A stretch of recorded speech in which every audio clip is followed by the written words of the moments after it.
Hello students, good morning all of you. आज के lecture में हम फंडामेंटल फोर्सेस के बारे में डिस्कस करेंगे।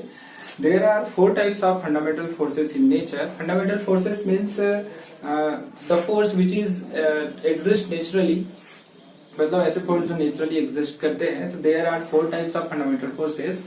First one is gravitational force, second electromagnetic force, third strong nuclear force and fourth weak nuclear force. इसके अलावा भी बहुत सारे फोर्सेस के बारे में आपको 11th क्लास से पढ़ना है, जैसे for example tension, viscosity, friction force, centripetal force. तो ये जो अभी जो मैंने आपको फोर्सेस के नाम बताया, ये सारे फोर्सेस डिराइव्ड फोर्स है जो इन्हीं में से डिराइव किए गए हैं और इन्हीं के अंदर लाइक करते हैं।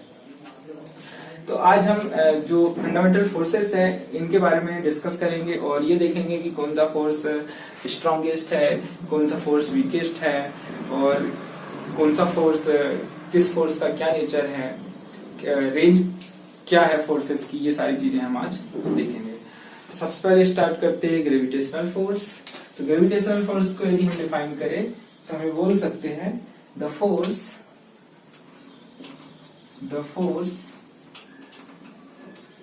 which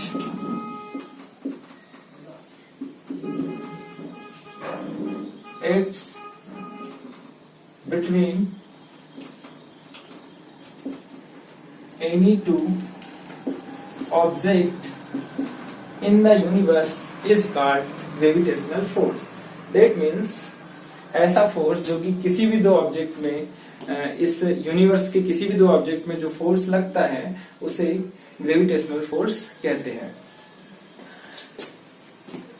तो जो दो ऑब्जेक्ट की बात हम यहाँ पे कर रहे हैं, ये कोई भी ऑब्जेक्ट हो सकते हैं जिसके पास मास होगा। मतलब कि ये जो फोर्स लगेगा ये ड्यू टू मास के कारण ये फोर्स लग रहा है।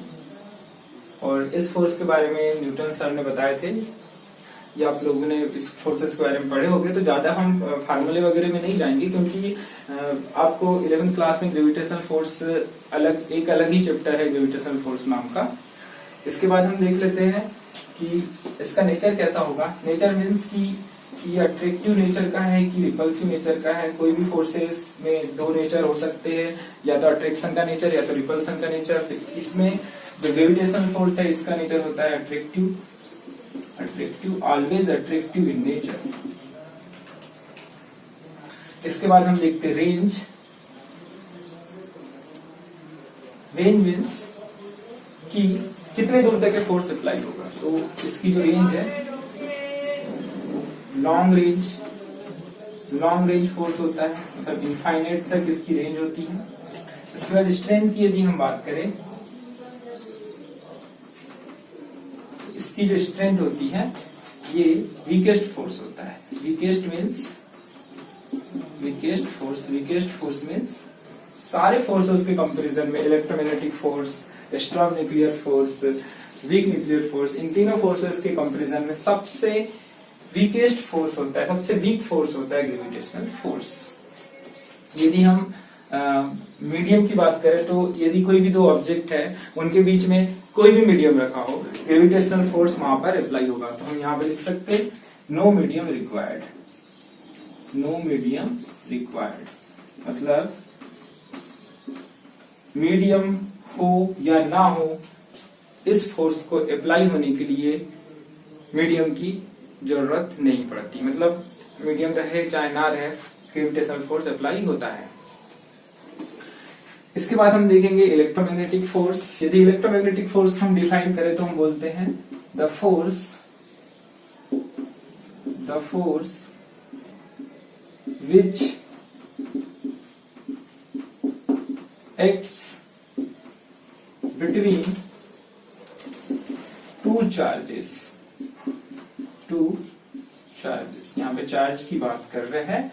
The force which acts between two charges is called electromagnetic force. अब चार्ज आपको पता है कि पॉजिटिव भी होते हैं, पॉजिटिव निगेटिव भी होते हैं, और पॉजिटिव निगेटिव, ये सारे चार्ज यदि हम पॉजिटिव को पास में रखें तो ये चार्ज लाइक चार्ज है। और लाइक चार्ज के बीच में क्या होगा, रिपल्सन होगा। ये भी लाइक चार्ज है तो यहाँ पर भी क्या होगा, रिपल्सन होगा, और ये अनलाइक चार्ज है, दोनों अलग अलग चार्ज है, तो यहाँ पर क्या होगा, अट्रैक्शन होगा। तो यदि हम इसके नेचर की बात करें तो नेचर में हम क्या बोल सकते हैं कि जो इलेक्ट्रोमैग्नेटिक फोर्स है दोनों नेचर का होता है, both attractive as well as repulsive, दोनों नेचर का फोर्स होगा ये। इसके बाद बात कर लेते हैं रेंज की। तो रेंज क्या रहेगी इलेक्ट्रोमैग्नेटिक फोर्स की, इसकी रेंज भी इनफाइनाइट होती है, लॉन्ग रेंज होती है, लॉन्ग रेंज इनफाइनाइट। इसके बाद यदि हम स्ट्रेन की बात करें तो ये ग्रेविटेशनल फोर्स और वीक न्यूक्लियर फोर्स के कंपेयर में स्ट्रॉन्गेस्ट फोर्स होता है। मतलब ये हम लिख सकते हैं strongest force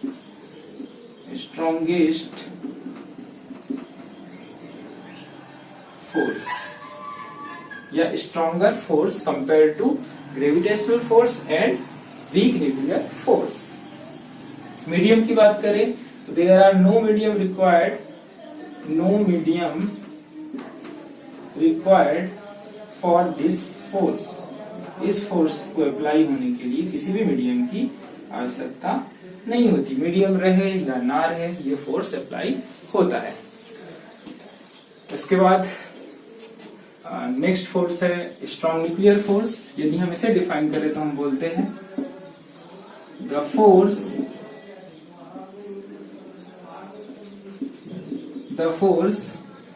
which acts between nucleons। अब यहाँ पे न्यूक्लियंस वर्ड आया, न्यूक्लियंस की बात हो रही, तो न्यूक्लियंस क्या होते हैं, जो पार्टिकल न्यूक्लियस में प्रेजेंट होते हैं। न्यूक्लियस में जो पार्टिकल प्रेजेंट रहेंगे, न्यूक्लियस में कौन कौन से पार्टिकल होते हैं, न्यूक्लियस मान लेते हैं हमारे पास न्यूक्लियस है, तो यहाँ पे प्रोटॉन और न्यूट्रॉन होते हैं, दोनों पार्टिकल, बहुत सारे प्रोटॉन रहेंगे, बहुत सारे न्यूट्रॉन रहेंगे। प्रोटॉन में कौन सा चार्ज होता है, पॉजिटिव चार्ज होता है, न्यूट्रॉन में कौन सा चार्ज होता है, कोई चार्ज नहीं होता। तो ये जो फोर्स है ये न्यूक्लियंस के बीच में लग रहा है, मतलब प्रोटॉन के बीच में लगेगा, प्रोटॉन के दोनों पॉजिटिव चार्ज है इनके बीच में लगेगा, न्यूट्रॉन के बीच में लगेगा, और प्रोटॉन न्यूट्रॉन के बीच में लगेगा। तो ये जो फोर्स है ऑलवेज अट्रैक्टिव नेचर का होता है, ऑलवेज अट्रैक्टिव इन नेचर। यदि नेचर की बात करें तो हमेशा अट्रैक्टिव नेचर का रहेगा। अब यहाँ पे जो इलेक्ट्रोमैग्नेटिक फोर्स था, यहाँ पे हमने देखे थे पॉजिटिव के बीच में रिपल्सन हो रहा है, और यदि हम प्रोटॉन की बात करें तो प्रोटॉन भी पॉजिटिव नेचर के होते हैं। तो यहाँ पर भी दोनों पॉजिटिव नेचर के हैं, मतलब दोनों प्रोटॉन है तो दोनों प्रोटॉन के बीच में रिपल्सन होना चाहिए था, पर यहाँ पर क्या हो रहा है, अट्रैक्शन हो रहा है, यहाँ पर अट्रैक्शन हो रहा है। यदि मान लो न्यूक्लियस में जो प्रोटॉन है इसके बीच में इलेक्ट्रोमैग्नेटिक फोर्स लगता, न्यूक्लियस के अंदर जो प्रोटॉन प्रेजेंट है उनमें यदि इलेक्ट्रोमैग्नेटिक फोर्स लगता तो क्या न्यूक्लियस एग्जिस्ट करता, क्योंकि प्रोटॉन के बीच में रिपल्सन होता है, तो न्यूक्लियस में जो प्रोटॉन है उसके बीच में रिपल्सन फोर्स लगता और प्रोटॉन क्या हो जाते, न्यूक्लियस से बाहर आ जाते, मतलब एक दूसरे को दूर कर देते। तो क्या न्यूक्लियस एग्जिस्ट करता, न्यूक्लियस एग्जिस्ट नहीं करता, न्यूक्लियस बिखर जाता, न्यूक्लियस ब्रेक हो जाता। तो एक ये देखा गया कि कोई ना कोई फोर्स यहाँ पे लग रहा है, तभी तो प्रोटॉन न्यूक्लियस में एक साथ बंधे हुए हैं, तो उस फोर्स को नाम दिया गया था स्ट्रॉन्ग न्यूक्लियर फोर्स। और ये फोर्स कैसा होता है, अट्रैक्टिव नेचर का होता है, चाहे कोई भी पार्टिकल हो, चाहे प्रोटॉन हो या न्यूट्रॉन हो, उनके बीच में हमेशा कौन सा फोर्स लगेगा, अट्रैक्शन का फोर्स लगेगा। यहाँ पे भी अट्रैक्शन होगा, यहाँ पे भी अट्रैक्शन, यहाँ पर भी अट्रैक्शन। और जो मैग्नीट्यूड होगा फोर्स का, प्रोटॉन के बीच में जो फोर्स लग रहा है, न्यूट्रॉन के बीच में जो फोर्स लग रहा है, प्रोटॉन के बीच में जो फोर्स लग रहा है, इनका जो मैग्नीट्यूड होगा, इनकी जो वैल्यू होगी वो सेम रहेगी। मतलब ये सबको इक्वल फोर्स लगाता है। जो स्ट्रॉन्ग न्यूक्लियर फोर्स होता है सारे पार्टिकल्स को इक्वल फोर्स लगाएगा। इसके बाद नेचर की बात करें तो nature always attractive in nature, always attractive in nature, हमेशा अट्रैक्टिव नेचर का फोर्स रहता है ये। इसके बाद यदि हम रेंज की बात करें तो शॉर्ट रेंज का फोर्स होता है, शॉर्ट शॉर्ट रेंज मीन्स ये फोर्स केवल न्यूक्लियस में लग रहा है, तो न्यूक्लियस का डायमीटर कितना है? न्यूक्लियस का डायमीटर होता है 10 की पावर -15 मीटर। तो केवल इसकी जो रेंज कितनी है 10 की पावर -15 मीटर है, इसी के अंदर ये फोर्स लगेगा। इससे ज्यादा डिस्टेंस हो गया तो फोर्स नहीं लगेगा। मतलब इसके अराउंड यदि इलेक्ट्रॉन है, इसके अराउंड यदि इलेक्ट्रॉन है, तो इलेक्ट्रॉन और प्रोटॉन के बीच में, इलेक्ट्रॉन और प्रोटॉन के बीच में जो फोर्स लगेगा वो स्ट्रॉन्ग न्यूक्लियर फोर्स नहीं है, वो इलेक्ट्रोस्टैटिक फोर्स में आएगा। अब यहाँ पे रेंज देख ली हमने, इसके बाद हम देख लेते स्ट्रेंथ। तो स्ट्रेंथ इसकी होती है strongest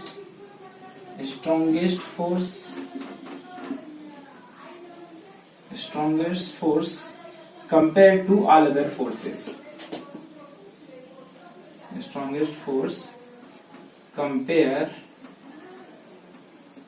to all other forces. मतलब ये फोर्स नेचर में सबसे ज्यादा स्ट्रॉन्गेस्ट फोर्स है। ग्रेविटेशनल फोर्स से भी ज्यादा इलेक्ट्रोमैग्नेटिक फोर्स और वीक न्यूक्लियर फोर्स, सबसे ज्यादा स्ट्रॉन्गेस्ट फोर्स कौन सा होता है? स्ट्रॉन्ग न्यूक्लियर फोर्स होता है। इसके बाद हम वीक न्यूक्लियर फोर्स की बात करते हैं। यदि वीक न्यूक्लियर फोर्स को हम डिफाइन करें तो हम ये बोल सकते हैं the force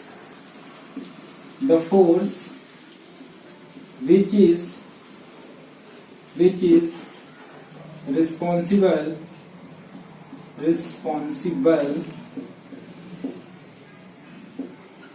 for radioactive decay is called weak nuclear force. That means ऐसा फोर्स जो कि रेडियोएक्टिव डिके के लिए रिस्पॉन्सिबल होता है, उस फोर्स को वीक न्यूक्लियर फोर्स कहते हैं। ये जो फोर्स रहेगा ये न्यूक्लियस के अंदर जो सब एटॉमिक पार्टिकल्स प्रेजेंट होते हैं उनके बीच में अप्लाई होता है।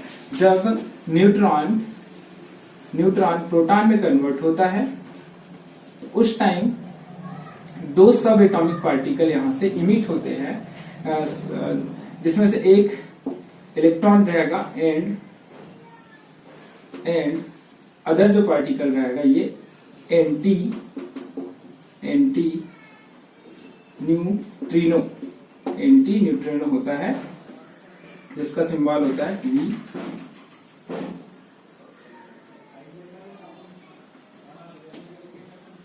तो यदि हम इसके नेचर की बात करें तो इसका जो नेचर होता है ये हमेशा अट्रैक्टिव नेचर का होता है। Nature always attractive in nature,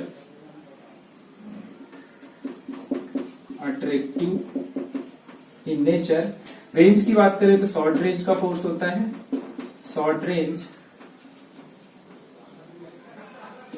जो इसकी रेंज रहेगी वीक न्यूक्लियर फोर्स की स्ट्रॉन्ग न्यूक्लियर फोर्स की रेंज से भी कम होती है, लगभग अप्रोक्सीमेटली 10 की पावर -16 मीटर तक ये फोर्स अप्लाई होता है।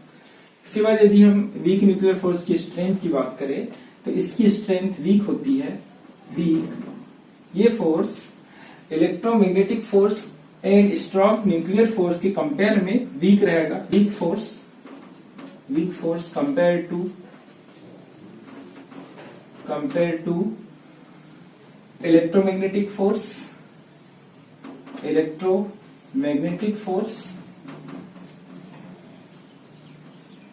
And strong nuclear force. इसके कंपैरिजन में ये फोर्स वीक होता है और ग्रेविटेशनल फोर्स के कंपैरिजन में ये फोर्स स्ट्रॉन्ग फोर्स होता है। इसके बाद यदि हम इन चारों फोर्सेस की स्ट्रेंथ को कंपेयर करें तो हम ये देखेंगे कि मान लेते हैं हमारे पास दो ऑब्जेक्ट है, इन दोनों के बीच में ग्रेविटेशनल फोर्स 1 न्यूटन लग रहा है। इन दोनों के बीच में ग्रेविटेशनल फोर्स 1 न्यूटन लग रहा है। तो यदि इन्हीं ऑब्जेक्ट की बात यदि हम करें तो इन दोनों ऑब्जेक्ट के बीच में जो इलेक्ट्रोमैग्नेटिक फोर्स लगेगा वो 10 की पावर 37 टाइम्स रहेगा ग्रेविटेशनल फोर्स के। ग्रेविटेशनल फोर्स की वैल्यू हमने 1 लिए है, तो इस फोर्स के कंपैरिजन में इन दोनों ऑब्जेक्ट के बीच में जो इलेक्ट्रोमैग्नेटिक फोर्स लगेगा वो 10 की पावर 37 टाइम्स रहेगा ग्रेविटेशनल फोर्स के। और यदि हम स्ट्रॉन्ग न्यूक्लियर फोर्स की बात करें तो ये 10 की पावर 39 टाइम्स रहेगा ग्रेविटेशनल फोर्स के। इन्हीं ऑब्जेक्ट की बात कर रहे हैं हम। और यदि हम वीक न्यूक्लियर फोर्स की बात करें तो इसकी वैल्यू रहेगी 10⁻26 टाइम्स ऑफ ग्रेविटेशनल फोर्स। तो यहाँ पर जो हमने चारों फोर्स को कंपेयर किए, इससे क्या समझ में आ रहा है कि सबसे ज्यादा किसकी वैल्यू है? सबसे ज्यादा वैल्यू है स्ट्रॉन्ग न्यूक्लियर फोर्स की, 10⁻39 टाइम्स ऑफ ग्रेविटेशनल फोर्स। तो ज्यादा स्ट्रॉन्गेस्ट कौन सा फोर्स रहेगा? स्ट्रॉन्ग न्यूक्लियर फोर्स रहेगा। ये सबसे ज्यादा स्ट्रॉन्गेस्ट फोर्स है।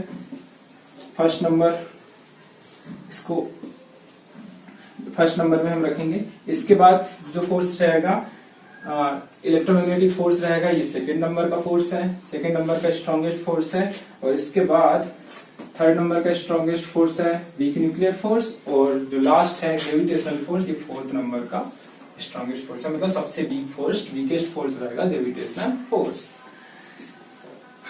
तो आज की क्लास में आपको जितने भी फंडामेंटल फोर्सेस थे उनके बारे में अच्छे से क्लियर हो चुका होगा।